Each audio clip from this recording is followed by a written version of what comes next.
వాళ్ళ మతంలోకి వెళ్ళిపోయి గతం మర్చిపోయి కథం అయిపోతుంటే సుతారామ ఇష్టం లేక ఇలా వాళ్ళని శుతిమెత్తగా కొట్టలేక సుత్తిచ్చు కొడుతున్నాం. అయినా సిగ్గులేదు కాబట్టి వాళ్ళు రారనుకోండి, వేరే కథ. సో విషయం ఏంటంటే ఆ భరతుడు పరిపాలించినటువంటి నేల కాబట్టి ఇది భరతవర్షము. ఇలా భూమండలం అంతా మనకు సంబంధించిన ఎవిడెన్స్లు ఉంటాయి. నేను నా వీడియోస్లో చెప్తుంటా, మాకు ఎవిడెన్స్ ఉంది, మాకు ఎథిక్స్ ఉన్నాయి, మాకు ఎపిక్స్ ఉన్నాయి. ఈ మూడు లేనోళ్ళు మాకేంటారా మీరు చెప్పేది? మీరు చెక్ చేసుకోండి పోనీ, వాళ్ళకి ఏమైనా ఎవిడెన్స్లు ఉన్నాయా? మీరు ఆ 26 క్వశ్చన్లో మళ్ళీ చూడండి తర్వాత. అవును తప్పకుండా. ఆ 26కి 26 గంటలు అవుద్ది, అంత ఉంది అనుకున్నాను. అందుకే 3 చదివా. ఇదే పెద్ద లిస్టే ఉంది చాలా. ఆ ఒక్క క్వశ్చన్తో చచ్చిపోతారు వాళ్ళు. ఉండదు. ఇది విషయం ఏంటంటే నేను ఎందుకు వ్యతిరేకిస్తున్నాను అంటే, ఏమంటే ఇప్పుడు నేను క్యాబ్ బుక్ చేసుకుని వచ్చాను. చాలామంది సలహా ఇస్తారు, కారు కొనుక్కోవచ్చు కదండి. పెట్రోల్ ఎవరు పోస్తారు, కారుకి ఈఎంఐ ఎవరు కడతారు? నేనేమో చెయ్యాలా అన్నాం. కాబట్టి భగవద్గీతను ఫాలో అవుతాను కాబట్టి 4వ అధ్యాయంలో 32 మీరు చూడండి, ఎప్పుడు శ్లోకం చెప్పిన నెంబర్ చెప్తున్నాను. 4:32లో ఏం చెప్పారు? యదృచ్ఛాలాభసంతుష్టో ద్వంద్వాతీతో విమత్సరః. యాదృచ్ఛికంగా లభించిన దాంతో సంతృప్తి చెందినవాడు, విమత్సరః అసూయ లేనివాడు, ద్వంద్వము లేనివాడు, నాకు ఇష్టమైనవాడు అని చెప్పారు. కాబట్టి నాకెందుకు? అది వచ్చే కాలం వస్తే అది వస్తుంది, నాకెందుకు? సరే, మీరు ఇప్పుడు ఊరూరా వెళ్ళి ఎక్కడెక్కడైతే ఇలా మత మార్పిళ్ళు జరుగుతున్నాయో అక్కడికి వెళ్ళి వాళ్ళకి కొద్దో గొప్ప వాళ్ళకి అర్థమయ్యే భాషలో ఒక జ్ఞానోదయం లాంటిది చేస్తున్నారు. తిరగడానికి మీ జీవితం మీరు ఇలా కనీసం అటు ఇటు తిరగడానికైనా ఏమంటారు జీవనాధారం ఒకటి ఉండాలి కదా, మరి అది ఎలా చేస్తున్నారు మీరు? మంచి ప్రశ్న కదా. ఒక 300 ఏళ్ల క్రితం చాలా తెలుగు వాళ్ళు వినలేదని చెబుతున్నా, తూము నరసింహదాస్ గారు విన్నారా? పేరు విన్నానండి. భాగ్యవంతులు. ఆయన కీర్తనలు కూడా ఉన్నాయి యూట్యూబ్లో, ఎవరు మహానుభావులు పాడారు. కామిశెట్టి శ్రీనివాసులు గారు వ్యాఖ్యానం చేశారు. ఈ తూము నరసింహదాస్ గారు తహసీల్దార్గా చేసేవారు, ఇంచుమించు అలాంటి పోస్టు గుంటూరు జిల్లాలో. వారికి భద్రాచల రాముడు కల్లోకి వచ్చాడు. ఆయన ప్రేరణ పొంది ఉద్యోగం వదిలి వెళ్ళిపోయారు. చుట్టుపక్కల వాళ్ళు చెప్పారు, స్వామి మీ జీవనం అన్నారు. అంటే ఆయన చెప్పారు, నా జీవనం రాముడు. కాబట్టి వాట్ నెక్స్ట్ ఇందాక మీ సార్ అడిగారు కదా, స్వామి యాంబిషన్. నా యాంబిషన్ ఏమిటి? ప్రతి జీవికి ఉండవలసిన యాంబిషన్, ప్రతి మనిషికి ఉండవలసిన యాంబిషన్, ప్రతి భారతీయుడు ప్రతి హిందువుకు ఉండవలసిన యాంబిషన్ ఏమిటది? భగవత్ సాక్షాత్కారం.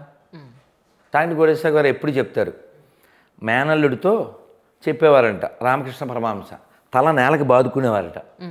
ఎందుకు మావయ్య అంటే, నా జీవితంలో ఒక రోజు గడిచిపోయిందిరా, ఇంకా అమ్మ సాక్షాత్కారం కాలేదు.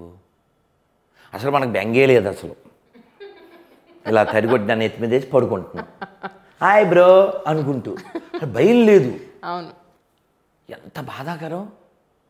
ఆ బాధని అనుభవించిన వారు శంకర్లు. అనుభవించి ఆయన ఏం చెప్పారు, రోజులు గడిచిపోతున్నాయి, సూర్యుడు వస్తున్నాడు, దినయామిన్యౌ సాయం ప్రాతః శిశిర వసంతౌ పునరాయాత. అవును, అయ్యో రోజులు గడిచిపోతున్నాయే, సూర్యుడు వస్తున్నాడు వెళ్ళిపోతున్నాడు, వెళ్తూ వెళ్తూ నీ ఆయుధ్యాన్ని తీసుకుపోతున్నాడు, నువ్వు మాత్రం కోపిన బ్రహ్మణ అసక్త, బ్రహ్మను అంటే పరబ్రహ్మను పట్టుకోవాలి, పరమార్థాన్ని పొందాలి అని ఆసక్తి లేకుండా కానాపీనా సోనా జానాలో గడిచిపోతున్నావే అని చాలా బాధపడ్డారు. అలా ఆచార్యులు అందరూ బాధపడ్డారు. అన్నమయ్య బాధ చూడాలి మీరు, ఈ బాధపడ్డ వాళ్ళలో ఆయన కీర్తన రూపంలో చెప్పారు. వినండి తర్వాత. మన బాలకృష్ణ ప్రసాద్ గారు దాన్ని అపర అన్నమయ్యలాగా ఫీల్ అయి పాడతారుగా. ఎంతకాలము కదా ఈ దేహధారణము, చింతాపరంపరల చిక్కుబడవలసే. ఎన్నాళ్ళు ఉంటుంది ఈ శరీరం? చింతాపరంపరల చిక్కుబడవలసే. ఇప్పుడు మేము కారు కోసం వెయిట్ చేస్తున్నాం, వీడు ఇటు వస్తాడు అనుకున్నాం, ఇటు వచ్చాడు. మీరు లిఫ్ట్ ఎక్కుతున్నారు, మీరు ఎక్కడ అది అలా చూడండి. ఇంతకీ మీరు సంగీతం నేర్చుకున్నారా? లేదు. లేదా? మరి ఇంత చక్కగా గమకాలు పాడుతున్నారు. అంటే ఇందాక అదే చెప్పాను మీకు. ఈ 4 సంగీతం, సాహిత్యం, వక్తృత్వం, ధీరత్వం, దాతృత్వం ఇవన్నీ సహజంగా రావాలి. అలా సహజంగా వచ్చినాయి అంతే. ఇంతకీ బతకడానికి ఏం చేస్తున్నారో చెప్పలేదు. నా బతుకే భగవంతుడైతే నేను ఇంకేం చేయాలి? మరి భుక్తి ఆయనకి సంబంధించిన విషయం నాకేం పని? సో ఇది దీనికి ఆన్సర్ చెప్తాను. పోనీ ఇది చెప్పాక మీరు అడగాలి. అదే అన్నాను. అక్కడే మీరు గమనించండి. నేను శాస్త్రాలను కోట్ చేస్తున్నాను. అవును. చాలా గొప్ప మహనీయుల్ని కోట్ చేస్తున్నాను. నేను వాళ్ళని అనుకరించేవాడిని కాదు, అనుసరించేవాడిని. మీరు ధర్మపురి వెళ్ళే ఉంటారు. అక్కడ కొన్ని వందల సంవత్సరాల క్రితం శేషప్ప కవి గారు ఒక 30 రూపాయల పుస్తకం కొనుక్కోమని చాలామంది చెప్తుంటాను, చాలామంది కొనిస్తూ ఉంటాను. ఆ పుస్తకం పేరు నరసింహ శతకం. చాలా బాగుంటుంది. తిరుపతిలో తిరుమలలో బేడాంజన స్వామి వెనకాల మలయాళ స్వామి గ్రంథావళి అని బుక్ ఉంటుంది. బుక్ స్టాండ్ 4 మెట్లు దిగ్గానే ఆడది ఖచ్చితంగా దొరుకుద్ది. అది వెళ్ళినప్పుడల్లా 4-5 కొని ఇస్తూ ఉంటాను. అందులో ఆయన చెప్తారు, అడవి పక్షులకెవ్వడాహారమిచ్చెను, మృగజాతికెవ్వడు మేతబెట్టే, పశులకెవ్వడొసగే పచ్చిపూరి, పనులకెవ్వడొసగే బరగపాలు, జీవకోట్లను పోషింప దాత నీవెగాక వేరొకడు లేడయా. భూషణ వికాస శ్రీ ధర్మపుర నివాస దుష్ట సంహార నరసింహ దురిత దూరా. కోట్ల కొద్దీ అడవి పక్షులు, పెద్ద పెద్ద వేలు లాంటి జీవులు, ఏనుగులు లాంటి జీవులు, వాళ్ళకి ఎవరు ఏర్పాట్లు చేస్తున్నారు? పాము లోపల విషాన్ని ఎవరు తయారు చేస్తున్నారు? ఇన్ని కోట్ల జీవుల్ని పోషించేవాడు ఒకడున్నాడు. నేను ఆయన్ని సేవిస్తున్నాను. నేను అడవిలో ఉన్నా సరే ఆ ఏర్పాటు ఆయన చేస్తాడు. నాకు అర్థమైంది. అయితే ఇప్పుడు నాకు ఇక్కడ ఒక చిన్న క్వశ్చన్. మా బామ్మగారిని నేను అడిగాను, బామ్మ 11 మంది పిల్లల్ని కనేసావు, ఏమన్నా అంటే నారు పోసిన వాడు నీరు పోయడా అంటావు. ఇప్పుడు నా భాషలో మూతి పెట్టినవాడు మేత పెట్టడా? పెట్టట్లేదు సార్ ఇప్పుడు. ఇక్కడ కర్తవ్యం అని ఒకటి ఉంది. కర్తవ్యం ఎవరు బాధ్యత తీసుకుంటున్నారు చెప్పండి ఈ రోజుల్లో? బాధపడే విషయం అదే కదా. ఇప్పుడు మీరు పాండవ వనవాసం సినిమాల్లోనూ ఎక్కడో చెప్తారు, కర్తవ్యము నీ వంతు కాపాడుట నా వంతు. మా అమ్మమ్మ కూడా 11 మందే. మరి వాళ్ళు బతికినన్నకాలు బతికేరు, కొందరు ఉన్నారు. ఎవరి బాధ్యత వాళ్ళు చేశారు. అప్పుడు అలా అన్నారు కదా, నారు పోసిన వాళ్ళు నీళ్ళు పోస్తున్నప్పుడు అనుకుంటుంటే ఇప్పటి పేరెంట్స్ అంతమందిని ఆలోచించకుండా కనేస్తే ఎలాగా, కొంచెం ఆలోచించాలి కదా అని అంటున్నారు ఇప్పటి పేరెంట్స్. అయితే ఇక్కడ నా ప్రశ్న ఏంటంటే, అప్పుడు ఆ విధానం కరెక్టా? అదే విధానాన్ని ఇప్పుడు అనుకుంటే వీళ్ళు మూర్ఖులైపోతున్నారు. ఇంతమందిని నీకు ఏముందని కనేస్తున్నావు, వెనకతలు నీకు ఏముందని నువ్వు పెంచగలుగుతావు, ఈరోజు ఇంత ఫాస్ట్ ప్రపంచంలో నువ్వు అసలు ఎలా చదివిస్తావు, ఎలా నువ్వు క్వాలిటీ లైఫ్ నువ్వు అందివ్వగలుగుతావు అంటూ పరుగులు పెడుతున్నాం కదా. చాలా బాధాకర విషయం ఏంటంటే, కొంచెం హార్ష్గా చెప్తా. అలాగే సార్. వీడు ఒకరినో ఇద్దరినో కంటాడు. ఆ ఒక్కలింగం కూడా బోడిలింగం. ఒక్కలింగం ఏమో స్ట్రాంగ్గా ఏం లేదు, అది బోడిలింగమే. మీరు కావాలితే చెక్ చేయండి. తిరుమల కొండ ఒక బీటెక్ పిల్లోడు ఎంతసేపట్లో ఎక్కుతాడు. నితిన్ భలే ఎక్కాడు తెలుసా, మన హీరో నితిన్ సూపర్గా ఎక్కేసాడు. ఓకే. వితిన్ 2.5 అవర్స్లో ఎక్కేసాడు 3600 మెట్లు. ఫిట్ ఎక్కమని చెప్పండి. ఇప్పుడు నేను ఇన్ని మాటలు ఎందుకు, నాకు కూడా 3 గంటలు పట్టింది. మీరు వెరీ గుడ్. కానీ ఇప్పుడు వెరీ బ్యాడ్ ఏమిటంటే, నేను అక్కడ క్యాబ్ దిగాల వస్తున్నానా, ఈ స్టూడెంట్లు ఆడ కూర్చున్నారు, 5 పిల్లలు 3 కళ్ళజోడు ఉంది. అవును, కళ్ళజోడు నీకు ఐనాక్స్ ఉండొచ్చు, వాళ్ళకి ఎందుకు ఉండాలి? ఐనాక్స్కి వెళ్ళేవాళ్ళు కదా, వాళ్ళు ఐమాక్స్కి వెళ్ళేవాళ్ళు కదా. క్లైమాక్స్కి వచ్చిన వాళ్ళకి ఐనాక్స్ ఉండొచ్చు. కానీ సగ జీవితం అయిపోయాక వచ్చిన ఒక అర్థం చత్వారం అంటే 40 బాద్మే. మరి అంతేగా, చత్వారం 40కి బాద్మే అన్న. అంతేకదా, 4 కాదు 4 ఏళ్ళోడికి 4 కళ్ళే ఉంటాయి. మా నాన్ సెన్సు. ఇప్పుడు మాకు తిరుపతిలో ఒక పెద్ద ఆవిడ ఉంది. ఆవిడ మనవళ్ళు ఆవిడ మనవడు నాకు తెలుసు, వాడికి పెళ్ళి అయిపోయింది, ఆడి పిల్లడు పుట్టాడు, ఆవిడ మనవడు. అర్థమైందండి. ఆవిడ పూలు కుడద్దు ఇప్పుడు, సూది ఆవిడ ఎక్కించుకుని. అది నేనేమంటే ఎవరు బాగున్నారు, అప్పుడు వాళ్ళు ఇప్పుడు వాళ్ళు. అప్పటి వాళ్ళే బాగున్నారు ఆరోగ్యం. ఎందుకంటే ఒక మాట ఉంది అప్పుడు, నువ్వు ఎవడైనా పనివాడిని పొలంలోనో ఇంట్లోనో పెట్టుకుంటే వాడితో చెమట కారేటట్టు చేయించుకో, కానీ వాడికి నెయ్యి కారేటట్టు పెట్టు. అది కాన్సెప్ట్. అద్భుతం. చెమట కారేటట్టు పని చేయించు, నెయ్యి కారేటట్టు ఫుడ్ పెట్టు. అలా పెట్టేవారు. అవును. నువ్వు మోడర్న్ అప్డేట్ అని ఏం అప్డేట్ అయ్యావు? Physically weak, mentally weak, where you go and rock, already your a crack. అవునా? చెప్పండి, ఎందులో మనం బాగున్నాము? ఈసారి మీరు ఇందాక 13, 11 టాపిక్ వచ్చింది. అంబేద్కర్ ఎన్నోడు వాళ్ళ నాన్నకి? తెలియదండి. 13 అని విన్నా. నాకు తెలియదు నిజాలు, కానీ సుభాష్ చంద్రబోస్ మాత్రం 13. ఎవరో మొన్న మరి సినిమాలోనూ ఏదో మరి ఫేస్బుక్లోనో ఎక్కడో చూసా. ఇలా ఆపేస్తే మహానుభావులు రాకుండా పోతారు కదా అని. సో ఇక్కడ విషయం ఏంటంటే, పోనీ మీకు ఇంకా బాగా ఎలాబొరేట్గా చెప్తాను. మా పెద్ద స్వామివారు అంటే ఇస్కాన్ ప్రభుపాదులు వారు, ఆయన ఏమన్నారంటే లాంగ్ ఎగో, ఒక 50 ఏళ్ల క్రితం, ఆయన బుక్స్ ఏమైనా చదివేరు లేదు మీరు? నేను వెళ్ళి కలిసి ఇఫ్ యూ డోంట్ హ్యావ్ టెంపుల్కి వెళ్ళాను. వెళ్ళేదా? నేను భగవద్గీత అయితే తెచ్చాను. If you don't have will you. తప్పకుండా అమ్మా, తప్పకుండా. ప్రభుపాదులు వారు చెప్పారు, this earth can feed any moment of the people but not the unwanted people. చాలా పెద్ద మన బంజారా హిల్స్ లో గోల్డెన్ టెంపుల్ ఉంది కదండి, వారు ఒక్కసారి మీరు రండి అని చెప్పానంటే వెళ్ళడం, దాని కవరేజ్కే వెళ్ళాలి, లేట్ అయిపోతుంది. వెళ్ళండి అమ్మా, చాలా మంచి టెంపుల్. చాలామందికి ఇప్పుడు ఈ తెలంగాణలో అన్నపూర్ణ అంతా వాళ్ళే. ఉంటా ఫ్రీ లంచ్ అంతా కూడా వాళ్ళే అందిస్తున్నారు. నాకు అనిపించింది అసలు 5 రూపాయలకి వీళ్ళేంట్రా బాబు ఇంత కడుపు నిండా ఇంత పెట్టుకుని తినేస్తున్నారు, ఇదేం బాగుంటుందా అని అనుకున్నాను. తీరా చూస్తే వాళ్ళు పంపించేదంతా వాళ్ళు పంపించేది అక్కడ మన గుళ్ళో. మేము కూడా ఓ చోట కారాపి తినేస్తాం, ఎందుకంటే అది ఉల్లి వెల్లుల్లి లేని food, offered food, pure food, quality food, prepared by devotees. చాలా పెద్ద కిచెను అందులో కూడా ఉండేది. సో అన్న క్యాంటీన్ అని పెట్టినప్పుడు వాళ్ళే సప్లై చేస్తే తర్వాత 0 అయిపోయింది అనుకోండి, వేరే కథ.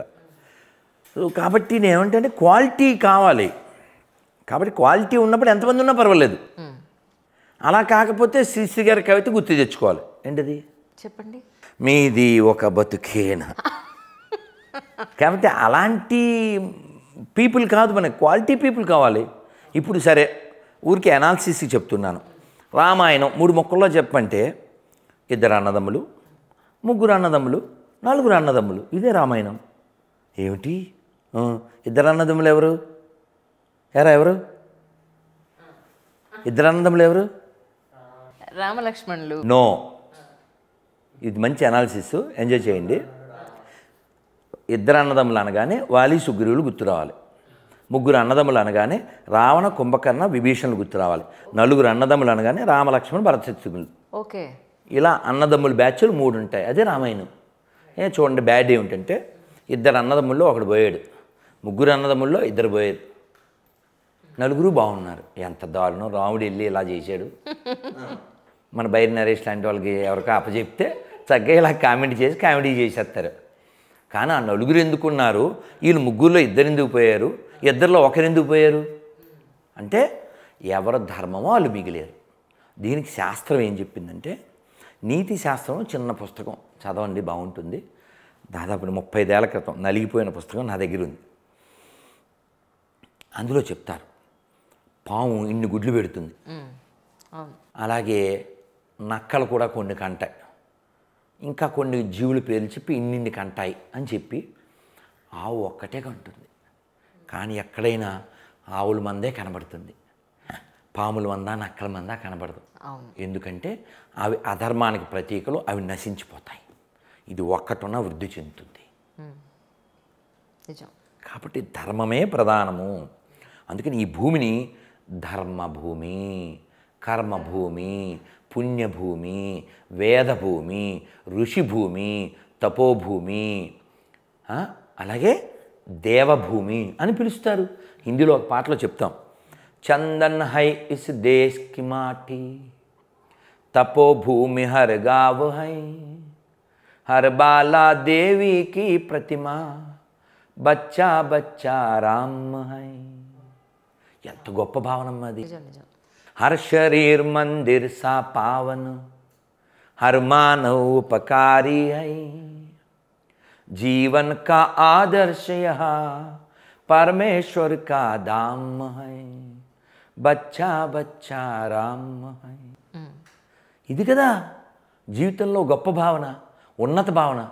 నువ్వు ఎదుటి శరీరం ఒక మందిరం అని భావిస్తే, ఎదుటి శరీరంలో పరమాత్మ ఉన్నాడని భావిస్తే, వాడు కాఫీరు, వాడు అవిశ్వాసి, వాడు మా రిలీజియన్ను అనుకుని వాళ్ళని వేసేయడం, పసిపిల్లల్ని కోసేయడం, స్త్రీలని బట్టలు తీసి చంపేయడం, ఊరేగించడం, ఈ కాన్సెప్ట్లన్నీ ఎక్కడి నుంచి వస్తున్నాయి? పనికి మాలిన ఎడారి మతాల నుంచి. నేను ఇప్పటికే 1,10,00,000 కావాలి నాకు అంటే అక్కర్లేదు, ఎందుకంటే ఎవడు రాడు కాబట్టి. వీళ్ళకి 90 lakhs ఇవ్వాలా గొర్రెలకి? ఓకే, ఎవడు రావట్లేదు, ఆల్మోస్ట్ సంవత్సరం అయింది. పోను ఆర్గాన్స్ అమ్మిచ్చేస్తాను రా అని చెప్పి, అది కూడా నాకెవడో ఆర్గనైజేషన్ లేదు, ఆర్గాన్స్ అమ్మైనా ఇస్తాను రా, ఎవడన్నా నన్ను మొత్తం మార్చాను రా అని చెప్పి ఎవడు రావట్లేదు. పోను 26 questions చెప్పక్కర్లే, తిట్టేసి వెళ్ళిపోతారు అంతే. ఆ కామెంట్లోకి తిట్టేసి వెళ్ళిపోతారు, అంత ఏం చేయలేకపోతున్నాం. వాళ్ళకు 90 lakhs ఇవ్వాలా, తర్వాత 10 lakhs ఏమో ఈ జై భీమ్ వీళ్ళకి ఇవ్వాలా. ఈ ఏమంటారు, ఇది రావణాసురుడు మావాడు, నరకాసురుడు మావాడు, దీపావళి వచ్చేస్తుందిగా, ఈ బ్యాచ్ అంతా వచ్చాయి. ఎన్ని గొర్రెలు ఇవి, సర్టిఫికెట్లోనేమో హిందూ, బయటకు వస్తే గొర్రె అంటాడు. అటు ఇటు కానీ హృదయముతోటి ఎందుకురా ఈ గొర్రెల బతుకు, ఓన్లీ ఫర్ మెతుకు అని గడ్డి పెట్టినా మారనుకోండి, వేరే కదా. సో అలాగే ఈ సెక్యులర్ కుక్కలకి మొన్నే సిబిఐ డైరెక్టర్ నాగేశ్వరరావు గారు ఉన్నారుగా, ఇంటర్వ్యూ కూడా చేశారు. ఎవరు మీరు ఎవరు తెలీదు. ఆ నాగేశ్వరరావు గారి ముందే చెప్పాను నేను, any secular dog, English Telugu కూడా చెప్పా, ఏ సెక్యులర్ కుక్క అయినా రండి, సెక్యులరిజాన్ని నిరూపిస్తే 10 lakhs ఇస్తా. సెక్యులరిజం బాగుండదు ఇంకా వాడేస్తే, అందుకని వాడలేదు. సెక్యులరిజం ఏంటమ్మా ఫన్నీగాను, ఆ కేటీఆర్ సెక్యులరిజం గురించి మాట్లాడుతాడు, మరి ఫన్నీగా ఉంటుంది. మునావర్ వస్తున్నప్పుడేమో షోలా తీసుకోవాలని జోకులు వేస్తాడు. మరి రజాకార్ సినిమాకి ఏమైపోద్ది, బీపీ వచ్చేది నీకు, మీ బామర్దులు ఏమన్నా అన్నావనా? అవును, మధ్యలో చెప్పండి. ఒక సినిమా గురించి కూడా మీరు చాలా ఘాటుగా స్పందించారు. ఏ సినిమా అయినా చెప్పండి, విషయం కావాలి మనం. చెప్పండి. రాముడు సీత ఈ పాయింట్ సోది పురుషు చెప్పేశానుగా, అదే చెప్పేస్తా. అంటే సినిమాని మనం ఒక ఎంటర్టైన్మెంట్ గానే భావించాలి తప్ప అందులో ఉన్న పాయింట్స్ మనం ఎలా వెరీ గుడ్. అలా అన్నవాడు ఎవడైనా మహమ్మద్ ప్రవక్త మీద సినిమా తీసేస్తే వాళ్ళు కూడా అలా రియాక్ట్ అవ్వకుండా ఉంటే, యేసు మీద కూడా మీకు గుర్తుందా, రాజశేఖర రెడ్డి సీఎంగా ఉన్నప్పుడు 2004లో ఓ సినిమా వచ్చింది. యేసుకి పెళ్ళయింది, మేరీ మగ్దలిన్ అనేటువంటి వైఫ్ ఉంది, 2 పిల్లలు ఉన్నారు, అది సినిమా. మనం తీయలేదమ్మా సినిమా, గొర్రెలే తీసినాయి, వేరే కంట్రీవి, మనం తీయలే. ఆ సినిమా ఇక్కడ వస్తే ఇక్కడ గొర్రెలు ఏదో బ్రిటిష్ వాడికే జన్మించినట్టు ఫీల్ అయ్యే గొర్రెలు నో అని అరిచేశారు. ఆయన క్రిస్టియన్ కాబట్టి దాన్ని బ్యాన్ చేసేసాడు అనుకోండి. ప్రపంచం అంతా చూసిన డావిన్సీ కోడ్ సినిమా పేరు. ఓకే, సో రెస్పాండ్ అవ్వకపోతే తప్పు మంది అవుతుందంట. ఖచ్చితంగా నిజం కావాలి, మనం ప్రాక్టికల్గా మాట్లాడదాం. అది ఏదైనా పర్వాలే, ఏదైనా ప్రాక్టికల్గా మాట్లాడదాం. అది ఏదైనా అది నిజం తీయాలి తప్ప దాన్ని ఆర్టిఫిషియల్గా తీయద్దంటున్నారు మీరు. అంతేనా? ఒక రాధా 2 కృష్ణులని సినిమా తీశాడు. అలా ఎందుకు తీశాడు? నీకు దైవం పట్ల గౌరవం లేదు, రియాక్ట్ అవ్వరు, అందుకని తీసావు. అదే నువ్వు ప్రవక్త, ఆయన భార్యలు, లేకపోతేనేమో ఇంకోటి, అవి ఎందుకు టచ్ చేయవు? ఎందుకు టచ్ చేయవు? ఎందుకంటే ఫ్రాన్స్లో ఎవడో ఒకటి బొమ్మ గీశాడు, ప్రవక్త బొమ్మ. ఆ తర్వాత ఆ స్టూడియో లేదు, అసలు ఆ పత్రికా ఆఫీస్ లేదు మర్నాడు. ఓకే, ఎందుకంటే ముష్రిక్ అంటారు, విగ్రహారాధన చేసిన బొమ్మ గీసిన ముష్రిక్స్. సో ముష్రిక్స్ ఉండకూడదు, అందుకని వాళ్ళని భూమి మీద లేకుండా చేశారు. జాన్ పాల్ గారు రాధా మనోహర్ దాస్ గారితో డిబేట్కి కూర్చుంటే సిద్ధమేనా మీరు? రేపు పొద్దున కూడా సిద్ధమే. డిబేట్లో మీరు భగవద్గీతనే చదవలేదు, రామాయణం చదవలేదు, మీరు ఎట్లా ప్రామాణికంగా డిబేట్ దీని మీద జరగాలి? ఈ బైబిల్ మీద ఎందుకు జరుగుతుంది? ఆయన బైబిల్లో ఉన్నటువంటి లోతు ఇవన్నీ ఎందుకు మాట్లాడలేదో తెలుసా? ప్రతి చోట హేళన చేసి మాట్లాడినవి ఉన్నాయి, బట్ వాటికి ఉన్న ఆధారాలు ఏంటి, వాటికి ఉన్న నిజాలేంటో ప్రజలకు ఆల్మోస్ట్ తెలుసు. తెలీదంట. తెలియదన్న క్రిస్టియన్ ప్రజలకు తెలీదా? తెలియదన్న ఆ వ్యక్తి హైందవ సమాజాన్ని భ్రమకు గురి చేస్తున్నాడు. ఎందుకంటే ఆ వ్యక్తి ఏకపక్షిగా మాట్లాడినప్పుడు వాళ్ళు కూడా భ్రమకు గురవుతున్నారు. ఈయనంత గట్టిగా చెప్తున్నాడంటే ఉందేమో అనేటట్టుగా అనుకుంటున్నారు. ఇక్కడ నాకు ఇప్పుడు ఆయన ఒక మాట ఒక్క ఉదాహరణ నాకు ఒక ఆన్సర్ చెప్పండి. ఆయన అడిగిన క్వశ్చన్లోనే చాలా మందికి ఉన్న డౌట్సే బైబిల్లో బూతులు ఉన్నాయి. అస్సలు లేవు. ఒకటి మీరు లేదన్నా నేను చెప్తా. కన్న తండ్రి కూతురుతో సంసారం వ్యభిచారం చేస్తాడు, ఉందా లేదా? ఇక్కడ మీకు క్లారిటీ ఇవ్వాలి. ఉంటే ఉందనని లేకపోతే లేదని చెప్పి తర్వాత మీరు క్లారిటీ దానికి చెప్తానన్నా. ఇలా జరిగింది అని చెప్పడం వేరు, ఇలా చేయండి అని చెప్పడం వేరు. హిస్టరీ వేరు, కమాండ్ వేరు. ఇలా జరిగింది, ఇది పాపము, వారి చరిత్ర నేను తుడిచిపెట్టేస్తున్నాను అని చెప్పాడు. అంతేగాని ఇలా చేయమని చెప్పలేదు. ఇలా జరిగిందని చెప్పడం అది బూత్ కాదు, అది భవిష్యత్ తరాన్ని హెచ్చరించడం. ఇలా చేయండి అని చెప్పడం బూత్ అవుతుంది. అయితే అలాంటి ప్రమాణాలు చాలా ఎక్కువగా రాసి పెట్టాడు రాధమోహన్. అదే రాయాలి. ఎందుకు రాయాలంటే ఆయన కాదు అంటారు బైబిల్లో. ఎందుకు రాయాలంటే మనం అక్కడే కదన్నా చెడిపోతున్నాము, మన విలువలు అక్కడే కదా పడిపోతున్నాయి. దాన్ని చెప్పకపోతే తప్పని నాకేంటి తెలుస్తుంది? రైట్, తప్పకుండా ఒకసారి నేను అడిగి చూస్తాను రాధా మనోహర్ దాస్ గారు. మీరు ఖచ్చితంగా అడగాలన్నా. ఎందుకంటే హైందవ సమాజాన్ని భ్రమకు గురి చేస్తున్నాడు, క్రైస్తవ సమాజాన్ని కలవరానికి గురి చేస్తున్నాడు. కాబట్టి ఏంటంటే ఏకపక్షంగా కాకుండా పాస్ జాన్ పాల్ వస్తాడంట, జాన్ పాల్ ఎదురుగా నిరూపించు బైబిల్ ఏం తప్పు ఉందో అని అంటే కనుక అప్పుడు ఆ వ్యక్తి. కానీ మీరు భగవద్గీత రామాయణం చదువుంటే నేనే డిబేట్ అరేంజ్ చేశాను. లేదన్న బైబుల్, ఎందుకంటే ఆయన ఏమన్నా చెప్పాడు రామాయణంలో శ్లోకాలు చదివాడు అంటే మీకు అర్థం కాదు. అంటే ఇక్కడ ఏంటంటే ఆయన చెప్పాల్సిన అక్కర్లేదు. ఆయన బైబుల్ని కదా కోట్ చేస్తున్నాడు, కాంట్రాడిక్ట్ అంటున్నాడు. బైబుల్లో ఉదాహరణకి ఏమన్నాడు, బైబుల్లో భూమి బల్లపరుపుగా ఉందని చెప్పారు, కోపర్నికస్ను చంపేశారు, ఈ టైపు అబద్ధాలని చెప్పేశాడు కదా.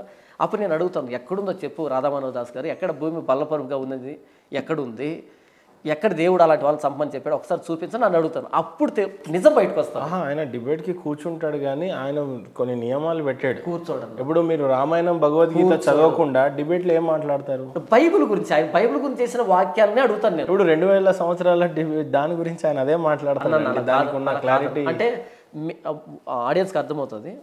బైబిల్ ఆయన ఏ ఏరియాలో అయితే తప్పు అన్నాడో ఆ ఏరియాలో తప్పు అని నా ఎదురుగా చెప్పగలిగితే నా ఎక్స్ప్లెనేషన్ ఉంటుంది, ఆయన ఎక్స్ప్లెనేషన్ ఉంటుంది, థర్డ్ పర్సన్ డిసైడ్ అవుతాడు ఏంటి అన్నది. మనం చెప్పాల్సిన అక్కర్లేదన్నా. ఇలాంటి ఒక డిబేట్ మీరు ఏర్పాటు చేయగలిగితే మీకు నేను కృతజ్ఞునై ఉంటానన్నా.